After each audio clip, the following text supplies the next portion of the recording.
So welcome to the webinar. Good morning, good afternoon, good evening, wherever you might be. Of course, this webinar is how to cold call, best scripts and tricks. We're going to cover everything from how to set yourself up, scripts, frameworks, should you leave voicemails, objections, and the popular ones people asked about. Of course, this webinar is hosted by Apollo IO, the world's only end-to-end sales engine. Now, I'm James O'Sullivan. I'm your host today, Apollo Academy instructor.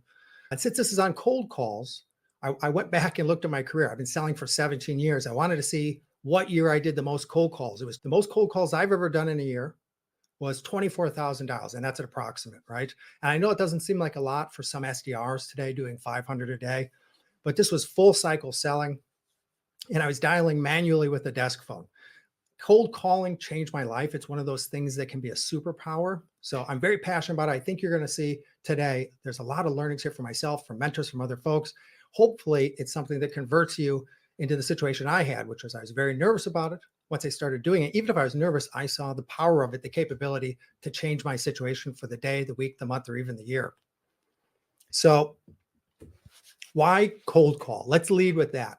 Because if you don't believe cold calling works, if you don't want to do it, you're not going to be very good at it, right? It just makes things more difficult.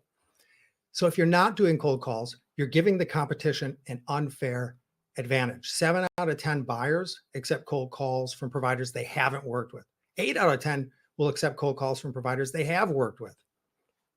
Executives, high-level people in organizations you're trying to sell to, right? C-level, VP buyers, they prefer calls to emails.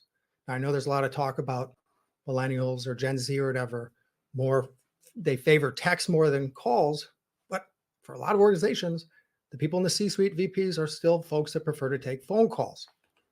Phone calls create stronger bonds than text-based communications. With you book a meeting through a phone call, you can go in with a little bit of a bond already, with some sort of momentum that doesn't necessarily happen with email. There's a research on this, but it gets into the people feel significantly more connected with voice-based communications and media than they do with text. It even gets into the awkwardness people feel sometimes, even with calling a friend, they resort back to text messages, even if they know it's not going to be as rich for the conversation. And on that note, studies show that consumers are more influenced by information when the media richness is high. And I put the chart for you here. Telephone communications, high media richness. Email, text, medium, and low, right? When it's high media richness, you're more influenced, you can be persuaded more by stimulus information. When it's lower, you revert back to memory, what you already know, status quo, which is often our largest competitor, right? We looked at Apollo data. Just by putting a cold call step in your sequence, you see a 2x boost in the odds of booking a meeting. That's pretty significant. And then we looked at all Apollo users, who's booking the most meetings, the least, et cetera. We look for the common characteristics and the differentiators. The people booking the most meetings, they're following up and they're diversifying that follow-up. They're not just doing emails, they're doing emails, they're doing calls, they're doing LinkedIn. I still do handwritten notes. I know a lot of folks do video messages. That's what the best of the best are doing, and they're booking more meetings for the same amount of leads and effort, right? There's a lot more benefits of cold calling than I have time to get into here today. But I wanted to put them in a slide. I wanted to get into them. Some of these ones that are really impactful are that you can remove blockers. If somebody sees your pitch in an email and they say, oh, that's not for me for this reason, when you're on a call, that reason might not be accurate. You can correct that. You can inform them or educate them on that. All of a sudden, now they might be interested. You can ask questions. You can go into the meeting a little bit more prepared. You can almost always get away with 2 or 3 questions, even when somebody doesn't want to talk to you, right? You get immediate feedback on the pitch. You don't looking at data to see what's happening. You're humanizing yourself. You've got a direct line to their attention. Attention spans are 8 seconds or less, right? When you got somebody on the phone and they've agreed to chat to you, that's going to be a lot more. You got much better direct access to their attention than you do with an email. On top of it, you're getting access to people who never see your email. You are sending emails right now to people that will never, ever see them. Not a chance, right? So now you've got a way to get in touch with them. And along the way, you're protecting your domain. You don't want to be overly reliant on email. Every cold call is a free lottery ticket. It could change your life. When I look back at my career, and so many people do, their biggest deals involved a cold call. My biggest deal earned in my career, $40,000 at Career Builder, cold call to a CEO that picked up. I was nervous. I screwed it up. I still got the meeting. Biggest deal of my career, $30 million at Uber, 7th touch, cold call to the president of the company. None of my biggest deals happen without a cold call. My guess is that's going to be the same for you too. So why doesn't everybody do it? By and large, salespeople find cold calling uncomfortable. This is somebody who doesn't want to cold call. They're sweating. I've sweat like more than I do when I'm playing basketball, when I'm cold calling sometimes, right? It is uncomfortable. You're putting yourself out there. There's a fear of failure. Your ego's getting involved. 48% of salespeople are afraid to pick up the phone and make cold calls. 53% give up too easily when cold calling. And you end up in this negative reinforcement trap. And it's really easy to get here. I really don't want to do cold calls. So I'm probably not going to do good on them if I don't want to do them. So I'm not going to end up booking any meetings and it'll be a waste of time. So I really don't want to do cold calls. If you're in that cycle, you just got to realize that you got to break out of it. And it's once you break out of it, you've opened and unlocked a lot of opportunity for yourself, not just in selling, in everything in life. Next time you go for a job, you're not applying, you're cold calling. You're going to get more opportunities. So the top questions that came in when people were registering were on these topics. Scripts. What do I say on a cold call? What works? What are good ways to open it? Voicemails. Do I leave it? There's still a lot of people saying they're not doing it or they think it's a waste of time. What do I say if I do?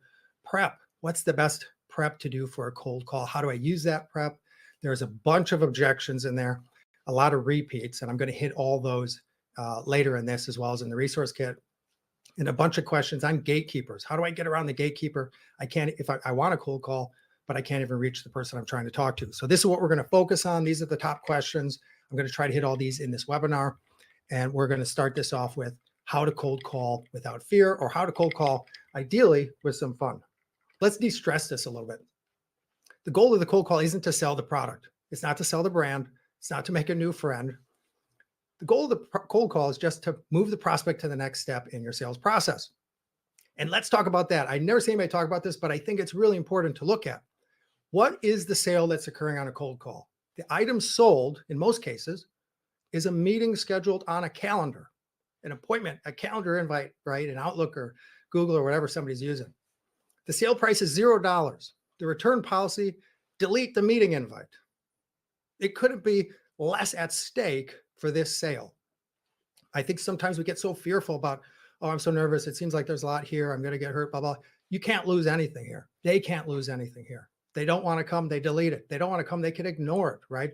There's nothing at stake. You're trying to create a connection, create that opportunity to get into the meeting.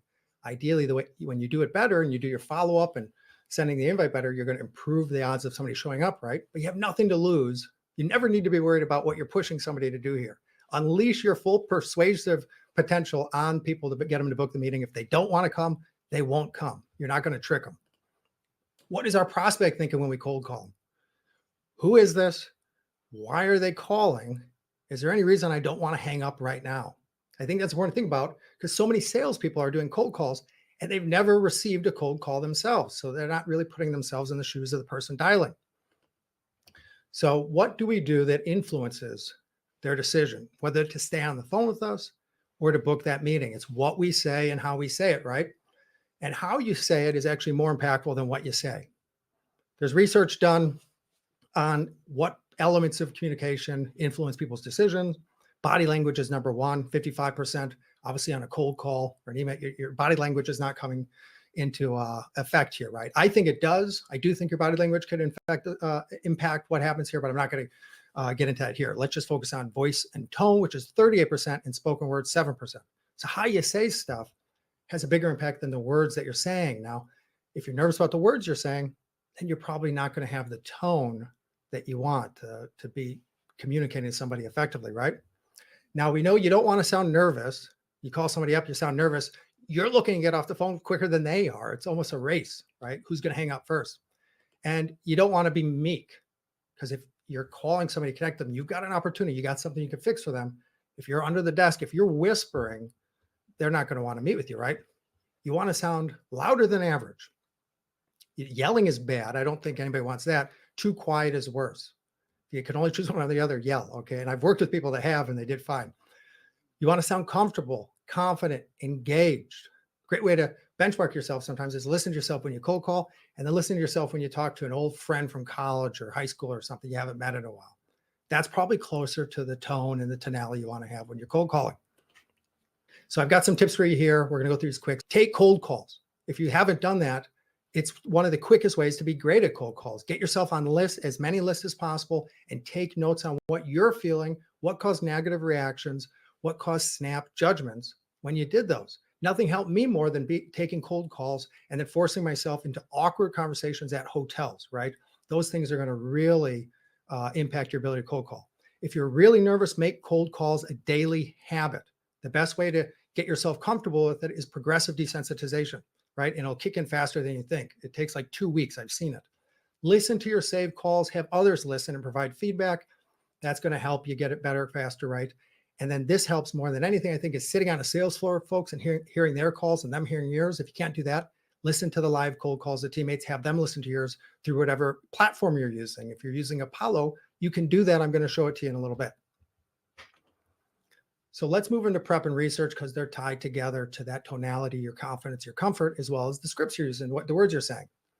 When you're prepping for cold calls, first thing I say is remove anything that might stop you from making your cold calls. It's uncomfortable, even if you know you want to do them, if you've been doing them a long time. Remove any blockers. If you have it at the end of the day, or you say, I'll get to it eventually, do you think stuff might take too long? Stuff might come up. If you don't want to do something, you'll find a reason not to do it, right? So block time on your calendar. Have it in there. Commit to it. And if you're afraid you might not commit to it, you know if you're nervous, if you don't want to do it, if you're going to try to find an excuse, tell somebody you're going to do it.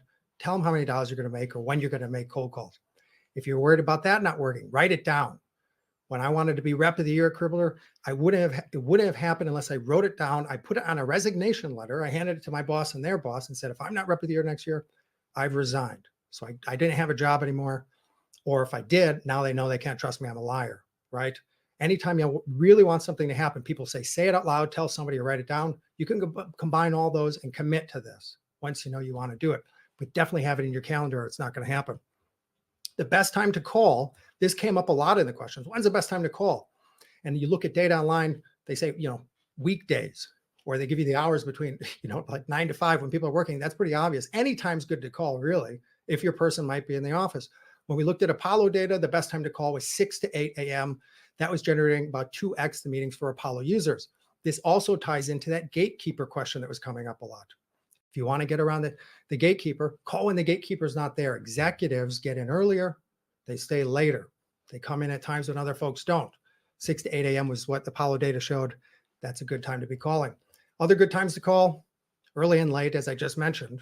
Fridays, especially in the summer when more people are taking off, that might be the gatekeeper, right? If you can get easier access to the executive, they're less likely to take it off. An idea I stole from a mentor of mine early in my career, Sunday calls to the office of an executive. Now, you're going to say, why would they be there? They won't. You're going to leave a voicemail. Hey, Tom, I knew you weren't going to be in the office. It's Sunday. I want to be the first voice you heard on Monday morning when you came in. I'm sending you an email this morning covering something I think you're going to find impactful. And I'm going to be following up with you as well on Wednesday at 8:05 a.m., something like that. Every once in a while, when I was doing that, somebody would pick up and they were at the office. So it's a great way to get around the gatekeeper. Certainly, I had one time somebody said, how come I can't hire people like you, right? So it's just going to impress somebody. So it's a great idea if you're willing to do that on a Sunday. Now, you'll improve your results of anything you're doing in cold call, not just your tonality, but the results you're seeing in terms of booking meetings, right? By doing pre-call research. A lot of times people say they want to do that or they think they're doing that. A lot of folks are just giving up on it because they're just trying to make up for it with volume. But when you look at the data, 76% of top performing salespeople always do research before reaching out. They won't reach out until they've done that research. If you're setting up your Apollo sequence, they might put research as the first task, an action item. Because if you're not doing any research and you're not targeting, let's just say you've got a bunch of leads, you're going to call them. There's no clumping together. You're not bucketing them. You've done no research. That's a telemarketer, right? So a lot of times people don't want to cold call because they say it's annoying. I'm bothering people. It's like telemarketing. It can be. If you're doing no targeting, no research, then yeah, you're just reading from a script. And I don't know if anybody recognizes what that's from, but that's from the Key and Peele cold calling script, which I think is a great clip. Now, if you're highly targeted and you're doing that pre-call research, now you're a sales professional. You're bringing actual value. People will be excited you've called. I'm still friends with executives I've called, right? A CFO from one company I sold at Uber has introduced me to friends of his that were in the town I moved to. you're not a telemarketer. You're not bothering people. That's why executives are most likely, of anybody in any company, the C-suite's actually most likely to pick up a cold call. They know there's going to be information there, opportunities, stuff they're missing. So let's look at pre-call research. This is going to be dependent on the type of job you have and what your selling situation is. And there's a lot that goes into the economics, right? But if you're doing $500 a day, you're not going to be able to do your most ideal research, right? At the bottom end of your research of what you can do, you'd want to at least know the prospect's name and title, the company name. Otherwise, at some point, you're below telemarketer and you're some sort of like scam or bot, right? On the other side of this, you got one lead. It's the best lead you've ever seen. You got to sell it or you go to jail. What would you do? You'd want to know everything about the company. What do they do? Where are they selling? What are the best selling products? What does the prospect do specifically? Not that role title, right? What are they talking about in interviews, on their bio? Call up people that work with them. Recent news about the company. What are their prioritizations? Interesting facts, news about the prospect. Similar customers. You'd want to have all this ready. That's closer to enterprise targeted accounts, right? In the middle, we're starting to see something working because people are ramping up volume. They're trying to systemize stuff. They also want to be researched and say they called somebody specifically. You could research a persona in an industry and similar customers for that persona in that industry. That's where I'm going to recommend that you can try to get to so you can see volume as well as talking to the pains of that buyer. And to give you an idea of that, because the research you do can already be partially done based on how you segment and search for your leads. So if you take all your leads and you're not just got them all in one bucket, it's going to be really hard to leverage that information from the filtering or the segmentation. But if you say, I'm going to take this persona, CEO, sales leaders, heads of marketing, and this industry, now you can start taking the macro of what this person cares about with this industry and what's going on in that industry by and large for a company. You can take the macro insights, right, and assume there's going to be some, there's going to be some universality to that. There usually is. Then you tailor your value prop using that information. And right here, I'm showing you an example of how you can do that as opposed to just talking about what your product can do generally. If you're calling a mortgage broker, you dial all those, you're cold calling them, you could speak specifically to how that product is helping mortgage brokers close more business or hire more brokers or speak to more leads, that sort of thing. One way you can do this is in Apollo, you can use snippets so that for you or your team, when you're putting a call step in, you clump leads together by persona and industry, you put the call step in and just drop the snippet of information for those personas and industries. Makes it nice and simple as opposed to having a script, you know what you're going to talk about. So let's get into what to say, because again, that research is tied into that. You can have a script talking about certain things if you didn't research it, right? So this is a general purpose script framework. One, you're going to start with a greeting, acknowledge interruption. A lot of people now are moving to a permission-based opener. And I don't think there's any reason not to. I've been doing this for a long time because they know you're cold calling them. Why try to hide it? Just put it up front. And if you want an example of that, again, I'm going to get to a couple scripts here in a second. We're going to have some in the resource kit as well. So you're going to greet them, acknowledge interruption. You did call them while they're in the middle of something. You're going to give them a reason you called because, again, let's think about what they're thinking about. They're thinking about who's calling me. That's the first thing they're wondering. Then they're thinking, why are they calling me? Potentially they're saying, do I know this person? Trying to remember if they met you somewhere. That's a great place to put in like that mutual connection or rapport builder if you have it.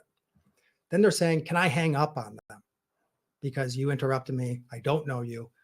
This is a cold call. I'm going to leave, right? So build your script, whatever it might be, to what the person needs to hear then to be satisfied and stay on the phone. Your greeting, acknowledge interruption, the reason you called, why are they calling me? Ask for permission. They know it's a cold call. Now you're building credibility. Then get into the pain or challenge scenario in the improved future state. Why you're calling them specifically, and of course, close for the meeting.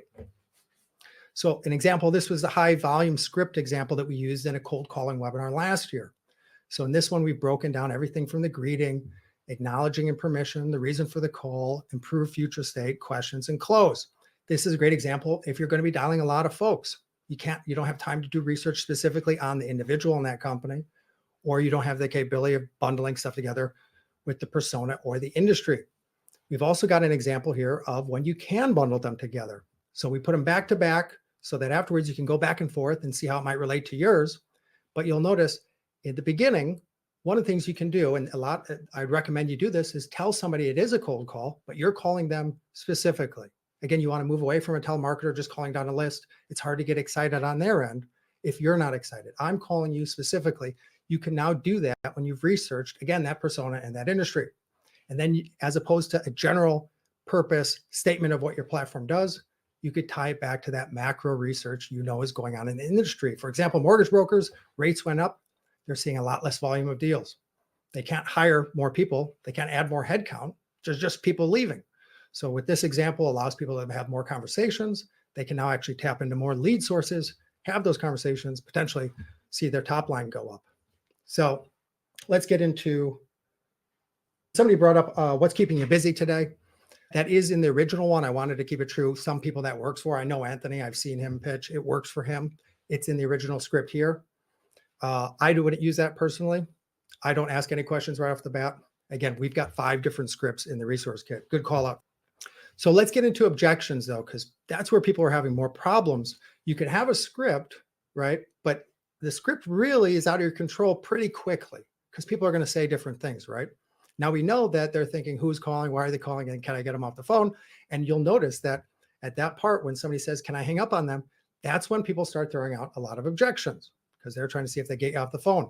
It's really easy to throw out an objection when somebody's not calling you specifically because that person's going to wilt and then they know, okay, I can just get off this. But when they say, I'm not interested, I'm busy, I don't have time, we already use competitors, send me an email, I'm the wrong person to talk to, you've got 1 minute, call me back in X months, whatever it might be. Generally, what they're really saying is, I want to get off the phone. Now, sometimes that's not the case, but they're not super concerned with being honest to the person who they don't know, they've never talked to before, they're planning never to talk to again, and just interrupted them, right? It's called reactance. When it feels like they're trying to force you to do something. You ever have a door-to-door salesperson come up to your house, or you're walking through Best Buy and somebody tries to corner you and see if you want to change your cable, your heart rate goes up a little bit. You're just like, there's an uncomfort of how do I get rid of this person? Most people aren't super excited. They're not trying to get salespeople to call them. They're going to say whatever they think will work to get rid of you. So my recommendation is speak to what's being said. That's why that permission-based opener works so well. I've got ideas for all of these that will help you answer them, ideally in a comfortable way, de-stress it, remove that reactance, and still have an opportunity to get in there. That'll be in the resource kit. You can access that on your docs right now. Some tips on handling objections. Handle objections with curiosity, not tricks. Speak to what is actually being communicated. I can't tell you how many times I've seen folks on the phone and somebody makes one of those noises like, okay, you got 30 seconds. They just told you that they're not super excited to talk to you. I'd rather address that like a human than be like, okay, great. Well, how's your Monday going? Because then you lose all credibility, right? They know you're reading off a script. Don't get defensive. Disarm with sincerity or humor. And don't be scared to call back later. They're not going to remember that you called. They're not going to remember what you said. You can call probably a week later and they'll have forgotten. And there are ways to practice. Again, take cold calls. Put yourself in those situations. Nothing was better for my development than forcing myself to go to hotels popular with business travelers and force myself to talk to people at the bar. And it could be very uncomfortable, way more uncomfortable than a cold call. There's lots of different ways to practice. Try to use them and you're going to get very comfortable very quick. Let's get into voicemails real quick. Sorry for the ice for whoever is upset. A lot of questions on voicemails. Do I leave them? Do I not? It's a waste of time. What should I say? Voicemail gives you 2. There's no reason not to leave it. It's another touch. Everybody's sending emails, right? You want to communicate with folks. Now, when you leave a voicemail, it's almost assured that they're going to get a transcript version of it, right? A transcribed version on their phone in some form or fashion. So you just want to make sure it's clear, it's communicable. It's another touch. It's a reminder. I like to use voicemail to point back to the email I sent. I find that works better than trying to pitch in the voicemail because you want to keep it short and sweet. But you're getting an audio message, a text message, and now you're humanized even if they don't hear the audio message. Because again, a lot of folks aren't doing this. Use your voicemails to reference back to the emails or vice versa, whatever you're trying to do here. Most folks are going to use their voicemail to reference back to the email. That's where I've seen tons of success. Oftentimes, it's the first time somebody opens the email after I've left that voicemail. That's what happened with that biggest deal I ever closed. They didn't even respond to me. It was the first time they opened it. They replied and CC'd somebody else in from the company and said, work with this guy. So leave the voicemails. It's like a lottery ticket, just like the cold call. It can only help at getting somebody to open your email or get back to you. It certainly warms them up. Now, voicemail script is simple. You got to say who you are, where you're from. You can reference back to that email. I sent you an email yesterday, 2 days ago about your pain point or your value prop, your similar companies you've helped or success story that might be relevant to them. Tell them your phone number. There's no way they can call you back. Most won't call you back, but if they wanted to, if they already know this is a pain or a challenge, there's people out there you're cold calling that already have prioritized fixing this thing, right? Tell them you're hoping to connect and then follow up the next time with email or call them again later that week or the next week. So that's cold calling A to Z. And now some of the stuff we weren't able to cover is going to be in the resource kit. I couldn't go through every single objection, right? But now I want to walk you through how to do some of this in your Apollo so you can not only do your cold calls, but make it easy on yourself and take advantage of some of the ideas in here to learn, improve, or to help your teammates improve. So we're going to cover setting up your dialer, taking advantage of our new voicemail drops that just got launched, I think Monday for everybody. Dispositions and triggers, big words. I'm going to show you what it means in here in just a second. Adding your call steps to your sequences, and then listening to active calls. You can listen to your teammates. Teammates can listen to you, manager. A lot of folks don't know that's in Apollo. I'll go show it to you right now. So just give me a minute to load that. So I'm at my Apollo home screen. I'm going to walk you through cold calling in Apollo. If you don't have a dialer already set up in Apollo, anybody on the Pro or Custom plan can set up their own dialer and dial right from inside Apollo. Again, lower friction. I found that if I got a dial from my cell phone, which a lot of people do now, I'm less likely to do it. If I just have to hit one button, it's attached to a task, I'm more likely. So you go to settings this is your home screen. Just go to settings at the bottom left. And then you'll be at this settings screen. You'll notice that on the sidebar here, there's a button, and I'll zoom in, that says phone numbers. This is the new settings screen. You'll see phone numbers. Everybody will have this screen soon. If you don't have it at the top of your screen, it'll say voice. Just click there.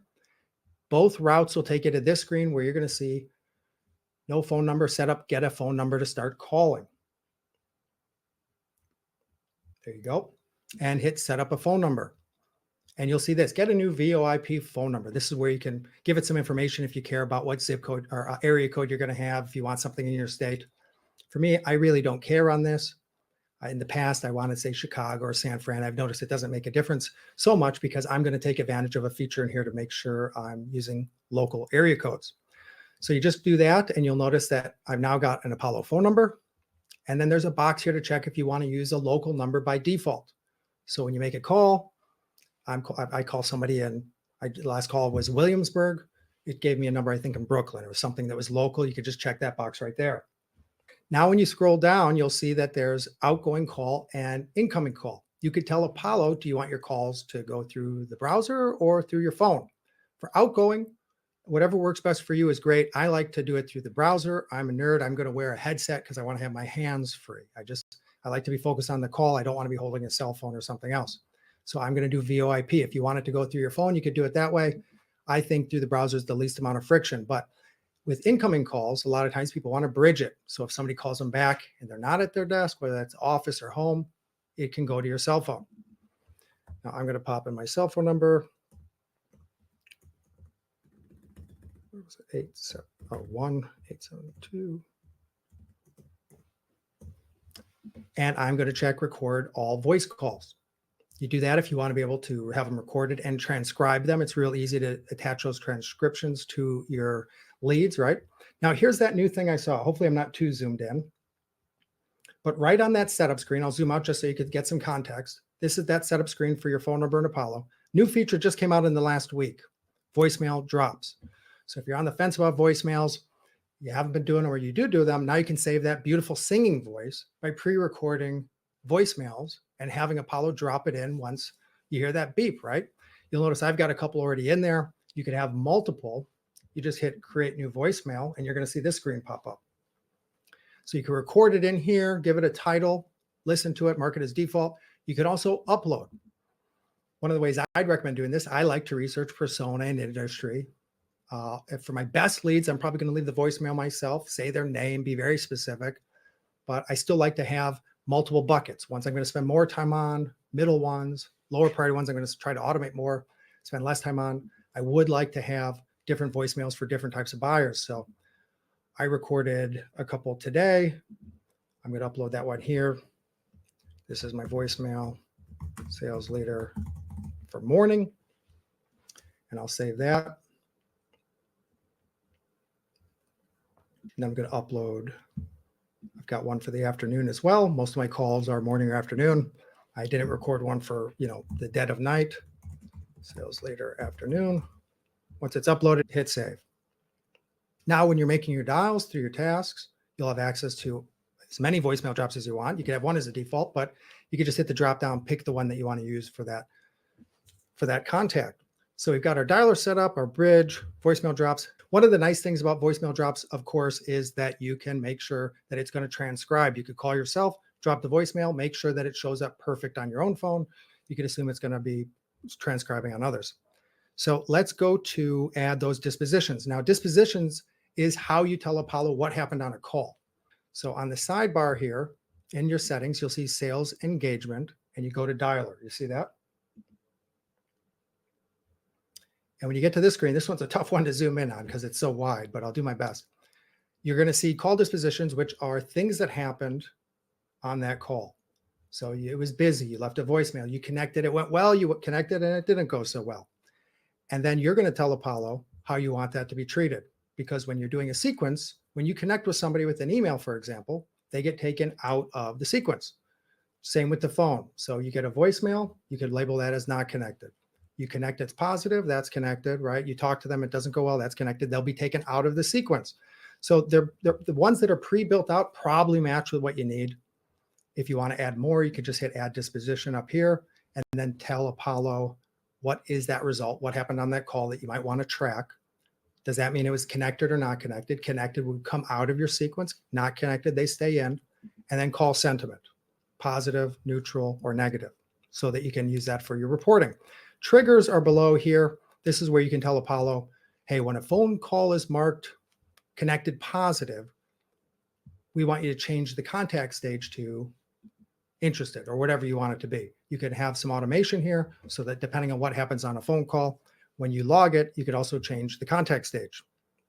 One other thing I want to show you here is call purpose. This is pretty simple, but you could put in different reasons for calls. This a real quick drop down when people are calling. So you say it's a prospecting call, opportunity call, support, other. You can adjust these. They can be whatever you want. This is just a way of sorting or bucketing the calls that happen, the recordings, that sort of thing. So let's head over to adding a call step, because a lot of folks use sequences, but they might not have a call step in the sequence. So of course, when you go to your sequences, it's under engage right here. So let's go add cold calls to one of our sequences. If you haven't done this before, I'm going to show you how you can add the call step and actually make it really simple. And if you're nervous or you want to have a script, there's a couple tricks here with adding a cold call step that'll simplify that lie to have it right there without much work. So I get leads from marketing. I don't have a call step in here. I want to edit it in.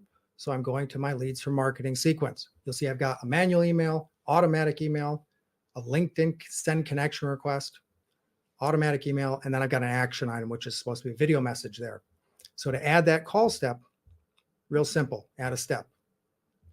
We're going to go to phone call, and you'll see this screen pop up. Now, if you're used to Apollo sequences, you know this screen. The difference with a call step, though, is you'll notice for the notes field, you can use dynamic variables and snippets.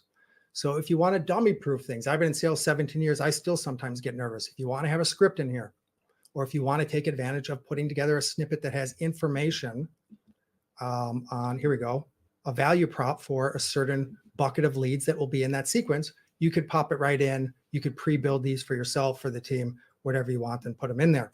And of course, if you want to put a script, you can put the leads details in there, their name, their company, whatever would be in that script. You don't need to think. Again, it really simplifies things.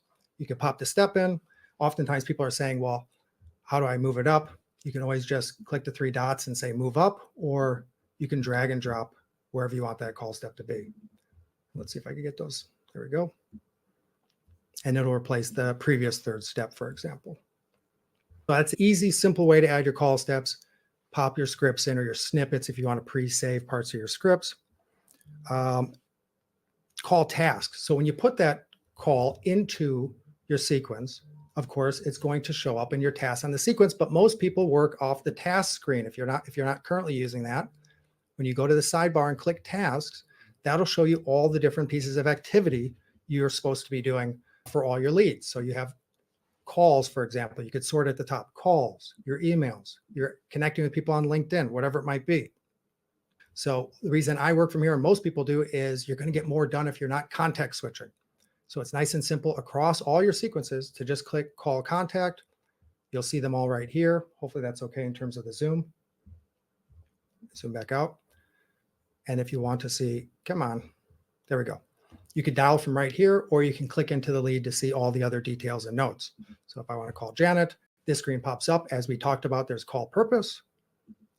You could say what happened on that call. It'll log it, and you could have it transcribed, of course, as well there. Now, the last thing I'm going to show you, a lot of folks don't know this exists. I do think it's really important to listen to other people's calls and have them listen to yours, especially if you're not on a sales floor. So you'll notice on the sidebar under Engage, there's a button that says Calls. When you click in there, there's actually a tab to see active calls. Now, at some organizations, they have this set up just so the manager can listen to it. I would encourage everybody, if you are using Apollo and making dials through here, open it up so everybody can listen to each other. That's one of the fastest way to get better. You're going to learn stuff from other folks, give them feedback. People appreciate feedback from their teammates more than I think from anybody else. So there's an active call right here. If I wanted to listen to it, I can click in and, oops, I went to the wrong one, and pop on. So this is a great way to set up your Apollo to make dials. And of course, that's a fake one. To do this live right now, Janet had called me on my cell phone so that we could show you what that would look like. This is our demo account, but you would see obviously more than one active call if you're doing dial blocks as a team. So these are the ways to make it easy to set up your Apollo so that you're dialing, you're putting your script in there, everything's being logged, you're making it simple to do your dials, learn from them, and track everything. So let me pop back so we can get to the Q&A here in just a second. So that's how you set up the dialer. Use the voicemail drops. That's brand new again. I think that's really cool. Dispositions and triggers, logging stuff, right? Listening to active calls. Now, of course, most of those features require the Pro or the custom plan. On the Pro plan, you have access to the basic dialer, plus adding calls to your sequences. Most of the features you saw there, but with the advanced plan, you have access to international dialing. It's called the advanced dialer, as well as all the other features, and unlimited in many regards. So I think we're going to be putting up a poll here to see if anybody would like to talk to our team. And I'm checking these, a lot of great questions. There's a lot of great questions when y'all registered. I think you're really going to like that resource kit.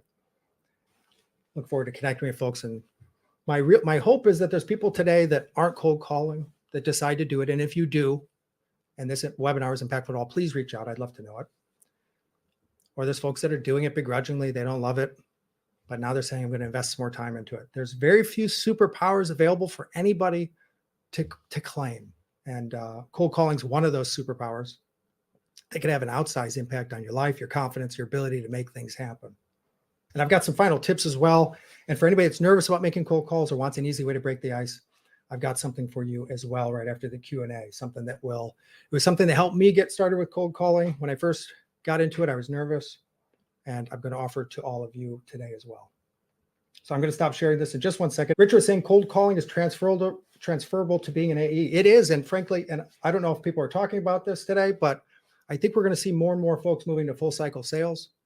I consider it a blessing to have, my start was in full cycle where I had to do all my prospecting and then run the accounts and then manage them, which today seems absurd. But when you're making those calls and you're going to run that meeting, you do it, you have a certain barrier to entry there. You want to make sure that it's a good meeting that you're getting. And when you close a deal, you make sure it's well set up for the buyer when you're going to be managing it, right? So it's, if you're in a full cycle job, it's a wonderful sales training. I see organizations, a lot of organizations right now, the economics of their current setup might not make sense. So let's do some Q&A. I'm going to go check the questions right now. Vanessa asked, what's the average number of calls that you suggest? I think that's depending on the job, right? If you have 10 leads, you can't call them 100 times a day. I remember working with somebody who had 30 targeted accounts, and they worked at a company where they had to do $1,000 a month. And that was a real puzzle to figure out. So again, it's dependent on your leads. I'll say this, I'm more aggressive with my activity than I think is most people assume is okay. If you're a nice person, you know the pain you can solve, you can be pleasantly persistent. And I've heard that many times. whatever your follow-up plan is. I know a lot of people do this because, like I said, sign up to get cold calls. I get a lot of cold calls. I get a lot of people prospecting me, and oftentimes they're calling once a week on the same day. Nothing tells somebody that you have nothing interesting to say to them than calling or reaching out on an equal cadence. You want to be closer to this perspective. You've got $1,000 bars of gold that you can sell for $500, and you get paid a commission, because whatever you're selling is not too dissimilar. You're giving them time back. You're helping them make money. You're helping them save money. With that other scenario, though, how would you be reaching out? How often would you be calling? Be closer to that than the alternative. Somebody's saying, what's your opinion on telling the gatekeeper the decision maker should know what it's about? Yeah, I think you can. When it comes to gatekeeper, the easiest way to do it is just to call when they're not there or get around them.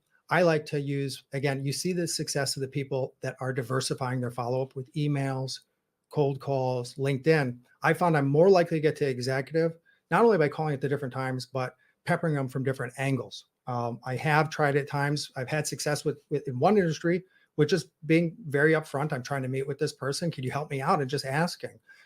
If you're dealing with PepsiCo, Frito-Lay North America, Uber, something like that, that's not going to work, right? That can work with family businesses or SMB, that sort of thing. On those, I think you're going to want to start potentially integrating some of the touches that people don't do anymore. I had a lot of executive meetings from sending handwritten notes, and I would get real creative there. I remember I sent an executive a note from himself to himself from the future. I copied their letterhead. I copied the envelopes look. I couldn't have looked dorkier, but the guy called me back. He was laughing, and I ended up getting the meeting, right?